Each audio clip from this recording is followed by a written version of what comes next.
Greg, tu parlais tout à l'heure d'endémisme. Il faut rappeler que les Galapagos ont eu cette particularité d'avoir au moins, je crois, 60% d'espèces animales, d'espèces vivantes endémiques à ces îles, n'est-ce pas? Parmi lesquelles une espèce de pingouin, je crois, qui est le seul pingouin de l'hémisphère nord. Alors oui, je vais te laisser la parole, mais c'est... Vous voulez intervenir justement sur ce côté endémique des espèces qu'on ne croise nulle part ailleurs, finalement. C'est ce qui fait le principal appel, dont les iguanes marins qu'on a vus à l'écran. C'est souvent une évolution des espèces qui sont devenues ce qu'elles sont aujourd'hui parce qu'elles se sont adaptées à un environnement qui n'était pas forcément le leur au départ. L'iguane n'est pas fait pour manger des algues au départ, mais comme il n'avait pas assez de nourriture sur Terre, il a appris à aller en mer et à aller manger des algues sous l'eau.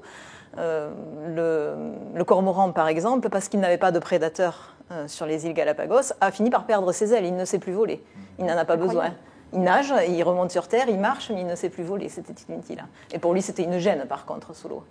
Donc ces évolutions-là sont... C'est pour ça, d'ailleurs, que pour les biologistes, les scientifiques, pour les Galapagos, c'est un musée à ciel ouvert où on peut justement comprendre comment Charles Darwin a émis sa théorie de l'évolution. Il faut savoir qu'il y a plusieurs îles en fonction de l'âge des îles. Donc les espèces ont évolué. Donc à la base, on a la même espèce qui, en vivant sur des îles différentes, qui ont des écosystèmes différents, ont dû s'adapter. Et grâce à ça, on arrive à comprendre. On peut par exemple voir les tortues des Galapagos, qui est une espèce assez emblématique. Donc il y a certaines îles où elles vont se nourrir, par exemple, au sol.